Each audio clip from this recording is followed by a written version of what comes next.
బీరకాయ పప్పుని ఎంతో సింపుల్‌గా అలాగే టేస్టీగా ఎలా చేసుకోవాలో ఈ వీడియోలో అయితే చూసేయండి. ఇదైతే రైస్‌లోకి, దోసలోకి, చపాతీలోకి, రాగి సంగటిలోకి అన్నింటిలోకి చాలా బావుంటుందండి. ఎలా చేయాలో చూసేద్దాం.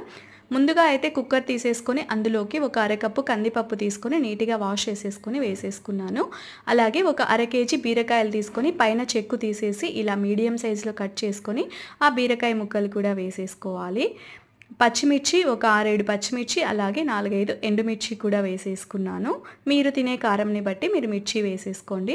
ఒక 3 మీడియం సైజ్ టమాటాలు తీసుకొని నీట్‌గా వాష్ చేసేసి ఇలా పెద్ద ముక్కలుగా కట్ చేసుకొని వేసుకోవాలి. తగినంత సాల్ట్, కొంచెం పసుపు కూడా వేసేసుకోండి.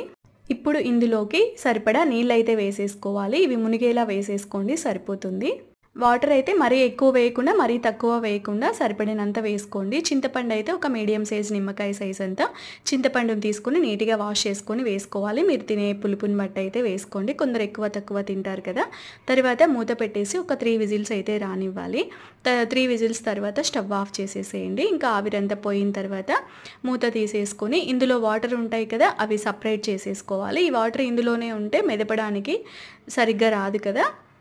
ఆ వాటర్‌ని సపరేట్ చేసేసి ఇలా బాగా మెదిపేసుకోవాలి. మరీ మెత్తగా మెదపకుండా బీరకాయలు అక్కడక్కడే కనిపించేలా తినడానికి బావుంటుంది కదా!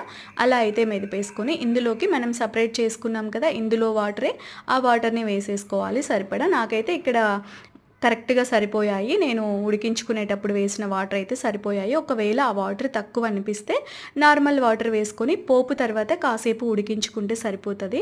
నాకైతే ఇక్కడ ఇవన్నీ కరెక్ట్‌గా సరిపోయాయి. ఇలా వేసేసుకొని ఒకసారి కలిపేసుకోండి. చూసారా బీరకాయ ముక్కలు అక్కడక్కడ కనిపించేలా అలా అయితే మెదిపేసుకోవాలి. తర్వాత పోపు కోసం స్టవ్ వెలిగించి కడాయి పెట్టి అందులో ఆయిల్ వేసేసి హీట్ అయ్యాక ఆవాలు, జీలకర్ర, పొట్టు మినపప్పు వేసాను.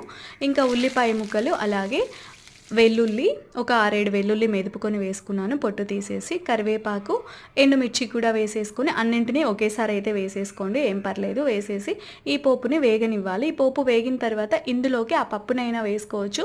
లేదు అంటే ఆ కుక్కర్‌లోకి ఈ పోపుని ఎత్తి వేసేసుకోవచ్చు. నేనైతే ఈ పోపుని ఆ కుక్కర్‌లోకి వేసేసి ఒకసారి బాగా కలిపేసాను. ఇప్పుడు ఒకసారి సాల్ట్ చెక్ చేసేసుకొని సాల్ట్ వేసేసుకోండి. తక్కువ అనిపిస్తే, నాకు కొంచెం తక్కువ అనిపిస్తే కొంచెం సాల్ట్ అయితే వేసేసాను. ఇంకా లాస్ట్‌లో కొత్తిమీర కూడా వేసేసుకోవాలి. వేసేసుకొని ఒకసారి బాగా కలిపేసి కాసేపు ఉడికించుకుంటే సరిపోతుందండి. ఉడకడం స్టార్ట్ అవ్వంగానే ఇలా ఉడకడం స్టార్ట్ అవుతుంది కదా! అప్పుడు స్టవ్ ఆఫ్ చేసేసుకోండి సరిపోతుంది అంతే. చూసారు కదండీ ఈ బీరకాయ పప్పు చేయడం ఎంత ఈజీనో, టేస్ట్ కూడా చాలా బావుంటుంది. ఒకసారి అయితే తప్పకుండా ట్రై చేసేయండి. Thank you for watching.